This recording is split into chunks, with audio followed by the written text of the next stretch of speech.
Ashoka TV ప్రేక్షకులకు నమస్తే. తెలంగాణ రాష్ట్రంలో గురుకులాల్లో చదువుతున్నట్టుగా విద్యార్థులకు అరిగోస పడుతున్నారు. సౌకర్యాలు లేక చాలా ఇబ్బందులు పడుతున్నారు.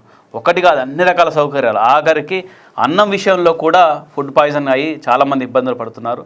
ఒకరోజు తప్పించి ఒకరోజు లేదంటే రోజు కూడా ఇలాంటి సంఘటనలు పునరావృతం అవుతున్నాయి. అధికారులు మాత్రం పట్టించుకోవట్లేరు.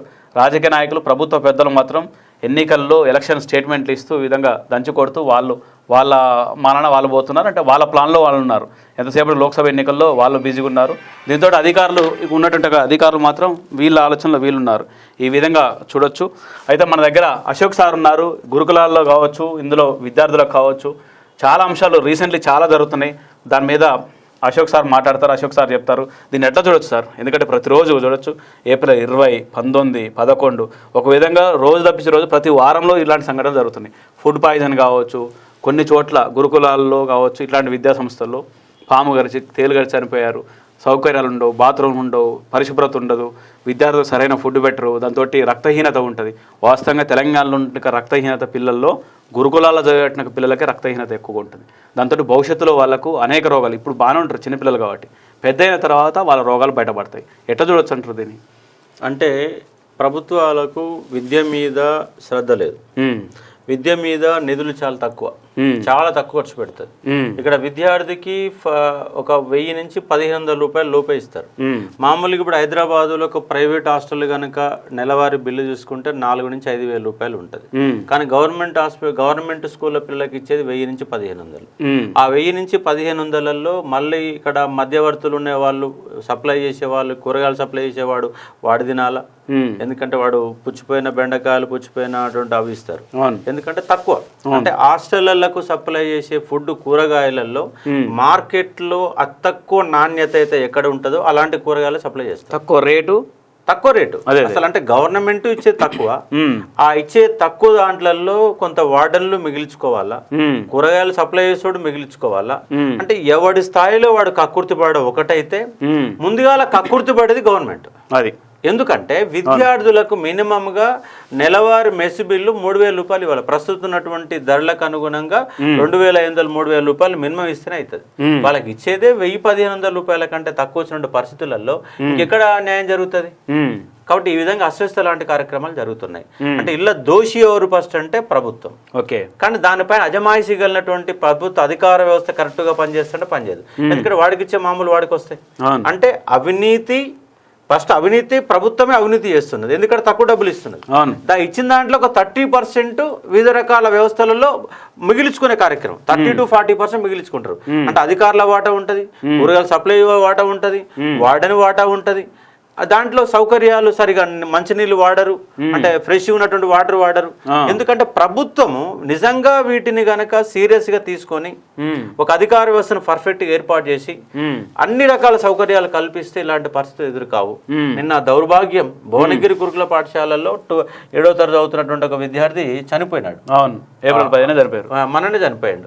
అయినప్పటికీ కూడా ఈ ప్రభుత్వం ఇలాంటి వాటి పైన ఇంకా యాక్టివ్ గా దీనిపైన ఒక చర్యలు తీసుకోవడం కానీ, ఒక చర్యలు అంటే దాంట్లో ఎవరినో బాధ్యులను ఒకళ్ళని ఇద్దరిని చేస్తే సస్పెండ్ చేస్తారు. మళ్ళీ 3 నెలలు 4 నెలల తర్వాత మళ్ళీ వచ్చి వాళ్ళు ఉద్యోగాలు జాయిన్ అవుతారు. యథా రాజా తదా ప్రజ జరుగుతుంది. కాబట్టి ప్రభుత్వం అనేది ఈ యొక్క విద్యా బడ్జెట్ పెంచాలి.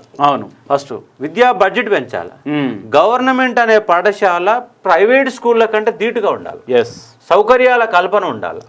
ఆ సంబంధించినటువంటి నిధులు ఎప్పటికప్పటికి ఇవ్వాలా. ఇవాళ బిల్లులు 3 నెలల తర్వాత 4 నెలల తర్వాత ఎప్పుడు వస్తాయి. అందుకే సప్లై చేసేవాడు కూడా ముందుకు రాడు. ఆ ఇచ్చేది కూడా అన్ని పుచ్చిపోయినాయి, ఖరాబ్ అయినాయి అని ఇస్తారు.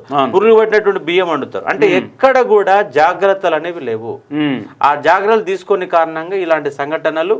ఇప్పుడు ఏప్రిల్ 20 నాడు నర్సాపూర్ కేజీలో 10 మంది బాలికలు, ఏప్రిల్ 19 సుల్తాన్పూర్ సాంఘిక సంక్షేమ బాల హాస్టల్లో 25 మంది, ఏప్రిల్ 11 భువనగిరిలో 17 మందికి అయితే ఒకరు చనిపోయినారు. ఏప్రిల్ 3 నర్సాపూర్ చూడండి, ఏప్రిల్ 11 సంఘటన జరిగితే 17 పాపం వారం రోజులు మృత్యుతో పోరాడిండు. అట్లా నర్సాపూర్ కేజీబీలో 25 మంది, ఏప్రిల్ 20 అంటే ఏప్రిల్ 3వ తారీఖు నాడే జరిగింది. మళ్ళీ అదే నర్సాపూర్ లో కేజీబీలోనే మళ్ళా జరిగింది. చూడండి. అంటే రెండోసారి జరిగింది. అది అంటే ఒక 15 రోజుల గ్యాప్లోనే 2 సార్లు ఇలాంటి సంఘటనలు జరుగుతుంది. ఇక్కడ పరిస్థితి ఉంటే చెప్పండి. కాబట్టి ప్రభుత్వం విద్య పైన శ్రద్ధ పెట్టాలా, విద్యా వ్యవస్థను పట్టించుకోవాలా. అంటే అన్ని టోటల్ విద్యా వ్యవస్థను సర్వనాశనం చేసినటువంటి పరిస్థితి ఇది ఇలా కాదు. చంద్రబాబు కాలం నుంచి క్రమక్రమంగా జరుగుతూ ఉంది. ఇంకా కేసీఆర్ కాలంలో పేరు గురుకులాలు ఏర్పాటు చేశారు. ఆ గురుకులాలు ఎలాంటి సౌకర్యాలు ఉంటాయి, ఎలాంటి సౌకర్యాలు కూడా మినిమం నీడ్స్ కూడా ఉండవు. ఒక టాయిలెట్స్ ఉండవు, ఒక బాత్రూమ్లు ఉండవు, ఒక పడుకోవడానికి ఉండదు, ఆన్నే బట్టలారేసుకోవాలా, ఆన్నే చెద్దల కింద పెట్టుకోవాలా, ఆన్నే క్లాస్ రూమ్ ఉంటది, దోమలు ఉంటాయి, దోమలు కరుస్తాయి, రోగాలు వస్తాయి. దాంట్లో సెక్యూరిటీ సరిగ్గా ఉండదు, దాన్ని పట్టించుకుంటూ ఉండరు. ఎందుకంటే ఆడ పనిచేసే వాళ్ళు, వాళ్ళ చదువుకునే వాళ్ళ పిల్లలు ఎవరి పిల్లలు కాదు, అందులో ఆఫీసర్ల పిల్లలు కాదు, టీచర్ల పిల్లలు. కేసీఆర్ అనేది నా మనోడు కూడా అలా చదువుకోవాలి అప్పట్లో ఆయన అట్లాంటి సౌకర్యాలు కల్పిస్తారు. మాటలు చెప్పడానికి మస్తు మాటలు చెప్తారు, కానీ ఫలితాలు మాత్రం రావడం లేదు. కాబట్టి కనీస సౌకర్యాల కల్పన, విద్యా బడ్జెట్ పెరగడం, అధికారుల మానిటరింగ్ పెరగడం, ఉపాధ్యాయులకు పూర్తి స్వేచ్ఛనివ్వడం, పాఠం చెప్పే విధంగా. అంటే పాఠం ఇప్పుడు గురుకులాలలో ఉంది, పాఠం చెప్పడం తప్ప మిగతా అన్ని కార్యక్రమాలు వాళ్ళకి చెప్తారు. ఒక వార్డెన్ ఉండరు, ఒక కేర్ టేకర్లు ఉండరు, సరైనటువంటి బడ్జెట్ ఉండదు, సరైనటువంటి బియ్యం రావు, కూరగాయలు సరిగా రావు. అంటే వాళ్ళు రిక్రూట్ చేసుకుంది పాఠం చెప్తుంది కాదు, లేకపోతే ఇలాంటి కార్యక్రమాలు చేపిస్తున్నారు. అసలు పాఠం చెప్తాడు, పాఠం చెప్పాడు. టీచర్ ఏం చేయాలి? పాఠం చెప్పాలి, పిల్లల్ని మంచిగా చెప్పాలి. కానీ అలాంటి చెప్పినవి కూడా చేస్తా ఉన్నారు. కాబట్టి ఈ వ్యవస్థలో మార్పు రావాలా. దీనిపైన ఒక ఎట్లా చేస్తే బాగుంటుంది, దీన్ని ఎట్లా చేయాలంటారు? టోటల్ గా మొత్తం విద్యా వ్యవస్థ పైన ఒక కమిటీని ఏర్పాటు చేయాలి. ఏర్పాటు చేసి క్రింది స్థాయి నుంచి పై స్థాయి వరకు ఎక్కడెక్కడ లోపాలు ఉన్నాయి, ప్రజెంట్ ఉన్నట్టు మార్కెట్ విలువలకు అనుగుణంగా, మార్కెట్ ధరలకు అనుగుణంగా విద్యార్థులకు ఫర్ క్యాండిడేట్ ఇవ్వాల్సినటువంటి అమౌంట్ ఇస్తున్నారా లేదా మొత్తం కూడా చూడాలి. కమిటీ కంపల్సరీ కమిటీ ఏర్పాటు చేసి దీని యొక్క ప్రత్యేకమైన శ్రద్ధ పెట్టేసి బడ్జెట్ పెంచాలి, విద్యా బడ్జెట్ పెంచాలి. వాళ్ళ బడ్జెట్లు ఎక్కడ పెరుగుతాయి? ఓట్లు వేసేటటువంటి కాలంలో రైతు బంధు ఇంకిత పెంచుతాం, పెన్షన్లు ఇంకిత పెంచుతాం, ఇలాంటి బడ్జెట్లు ఉంటాయి. కానీ విద్యా వ్యవస్థను బాగా చేస్తాం, హాస్పిటల్ బాగా చేస్తాం అనేటువంటి ఉండదు కదా. ఎంత ఘోరం ఉంటాయి. ఇలా గవర్నమెంట్ ఆసుపత్రి అట్నే తగలబడ్డాయి, ఈ హాస్టల్స్ అట్నే తగలబడుతున్నాయి. కాబట్టి విద్యా వైద్యం పైన దృష్టి పెట్టకపోతే ప్రజలు సంపాదించుకున్న డబ్బులు మొత్తం కూడా ఈ విద్యా వైద్యాన్ని పెట్టాల్సిన పరిస్థితి. ఇలాంటి డబ్బులు లేని వాళ్ళు ఇలాంటి స్కూళ్ళల్లో వేస్తేనే వీళ్ళ సౌకర్యాలు నిల్లు ఉండవు. ఆ ప్రాణం ఇంటికి వచ్చిన దాకా మళ్ళీ పిల్లలు కూడా రాని ఒక పరిస్థితి ఇవాళ నెలకొన్నటువంటి పరిస్థితి ఉంది. బట్ మార్పు రావాలా. పిల్లలు గురుకులలో పోవాలంటే చెరసాలకు పోయినట్టు ఫీల్ అవుతారు సార్. అవును, అక్కడ ఒక పూర్తి స్వేచ్ఛ అయిన ఒక ప్రశాంతమైన వాతావరణంలో పాఠం చెప్పాలా. అంటే అక్కడ నిర్బంధ విద్య లాగా ఉండొద్దు. ఒక పాఠశాల పోవాలి, ఇంటికాడ కంటే ఇంటికాడనే నిరుపేదలనే వాళ్ళు సరైన సౌకర్యాలు లేక హాస్టల్ వేస్తాను. హాస్టల్ ఇంటికాడ ఉన్న సౌకర్యాలు కూడా హాస్టల్ లేకపోతే ఇంకెట్లా ఉంటుంది పరిస్థితి? అంటే గురుకులాలు పోవాలంటే కూడా పోలేని ఒక పరిస్థితి వల్ల నెలకొని ఉంది. దీనిపైన మళ్ళీ సమగ్రంగా ఒక చర్చ, మనం ఒక గురుకులాల ఒక చర్చ పెట్టి ఒక ప్రయత్నం చేద్దాం, సమస్యను వెలికి తీసే ప్రయత్నం చేద్దాం. ఇలాంటి సంఘటనలు వచ్చినప్పుడు ఒకరిద్దరి మీద అధికారులపైన చర్యలు తీసుకోవడం కాదు, దాని మూలాలు గుర్తించాలి. నిధుల సంఖ్య ఏంటి, ఎందుకు అపరిశుభ్రంగా ఉంటున్నాయి, ఎందుకు నాణ్యత ఉన్నటువంటి భోజనం ఎందుకు పెట్టలేకపోతున్నారు, ప్రస్తుత ధరలకు అనుగుణంగా డబ్బులు గవర్నమెంట్ ఇస్తుందా లేదా, ఏమంటే బిల్లులు మంజూరు చేస్తున్నారు లేదా. ఇప్పుడు ఇలా బిల్లులు పెడతారు, వాళ్ళు బిల్లు పెడితే ఎప్పుడు వస్తారు? 4 నెలలు పడుతుంది. వాడిని తప్పు చేస్తాడు. దానికోసం నాణ్యత ఉన్నటువంటి భోజనం పెడతారంటే పెట్టరు.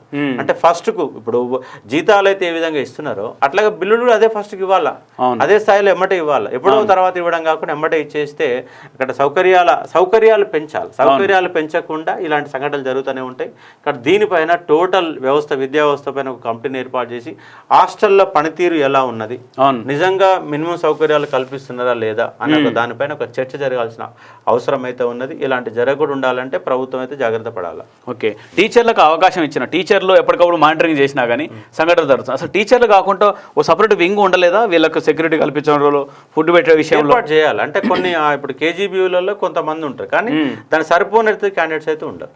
అంటే ఒక 50 మందికి ఒక వార్డెన్ లాగా ఉండాలి, కానీ 50 మందికి 300 మందికి ఒకటే వార్డెన్ ఉంటాడు, ఎమ్మటే బిల్లులు ఇవ్వరు. దాని కారణంగా ఈ వార్డెన్ కూడా అప్పు సప్పులు ఇచ్చి ఆడ ఏదో నడిపించేస్తారు. అలాంటి ఇబ్బందులు వస్తాం.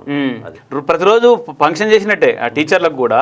ఇంకోటి ఏంటంటే వాస్తవంగా ఈ ఎందుకు వచ్చిందరా నాయన ఈ ఉద్యోగం అనే కాడికి వచ్చింది గురుకుల టీచర్ అన్నట్టు. గురుకుల కేజీబీ అని వాళ్ళు సపరేట్. సరే, కేజీబీ అయినా కానీ ఈ గురుకుల వ్యవస్థ అయినా, అంటే ఈ హాస్టల్ సిస్టమ్ లో ఇందులో కూడా అట్లాంటి పరిస్థితి ఉందనుకోవచ్చా? అట్లా 100% ఉంటుంది, 100% ఉంటుంది. ఎందుకంటే ప్రస్తుతం మానిటరింగ్ కొంత పెరిగింది, నిధులు పెరగల. నిధులు పెరగలే. ప్రధాన సమస్య ఏంటంటే ఒక విద్యార్థికి ప్రస్తుత ఆ ధరలకు అనుగుణంగా ఆ డబ్బులు కనుక చెల్లిస్తే సౌకర్యాల మెరుగానే పడుతుంది. ఓకే, మూలం అనేది అక్కడ ఉంది. ఆ మూలాన్ని కనుక పట్టించుకోకపోతే ఇలాంటి సంఘటనలు ఇంకా జరుగుతాయి. ఇక్కడ దీనిపైన ఒక చర్చ పెడదాం. టోటల్గా మొత్తం ఈ పాఠశాల ఏంది, విద్యా వ్యవస్థలో ఏం జరుగుతుంది, హాస్టల్లో ఏం జరుగుతుంది, కేజీబీలో ఏం జరుగుతుంది, గురుకులాలు ఏం జరుగుతున్నాయి, జనరల్ బీసీ గురుకులాలు ఎట్లుంటాయి, మొత్తం మామూలు హాస్టల్స్ ఎట్లా ఉంటాయి, ఎంత నిధులు వస్తాయి, మొత్తం ఒక డాటా సేకరించి దాని మీద వరుస కథనాలని మళ్ళీ ఇచ్చే ఒక ప్రయత్నం చేద్దాం. Right, thank you sir. ఇది అశోక్ సార్ చెప్పేది. దీంట్లో బడ్జెట్ పెంచాలి, పిల్లలకు ఇచ్చేట బడ్జెట్ని పెంచాల్సిన అవసరం ఎంత ఉంది, దాంతో కొన్ని సౌకర్యాలు కల్పించాలి. ముఖ్యంగా కమిటీ వేసేసి అసలు ఏం జరుగుతుంది, కింది స్థాయి నుంచి పిల్లల నుంచి టీచర్ల నుంచి రిపోర్ట్ తీసుకొని, అందులో ఉన్న వార్డెన్లు, పనిచేస్తున్న సిబ్బంది అందరి నుంచి రిపోర్ట్ తీసుకుని దాని మీద కసరత్తు చేసి లోపం ఎక్కడ ఉందో గుర్తించి దాన్ని పరిష్కరించే విధంగా ప్రభుత్వం చర్యలు తీసుకోవాల్సిన అవసరం ఎంతైనా ఉందని చెప్తున్నారు అశోక్ సార్. ఇది ఇవాళ వీడియో. మరో వీడియోతో మళ్ళీ కలుద్దాం.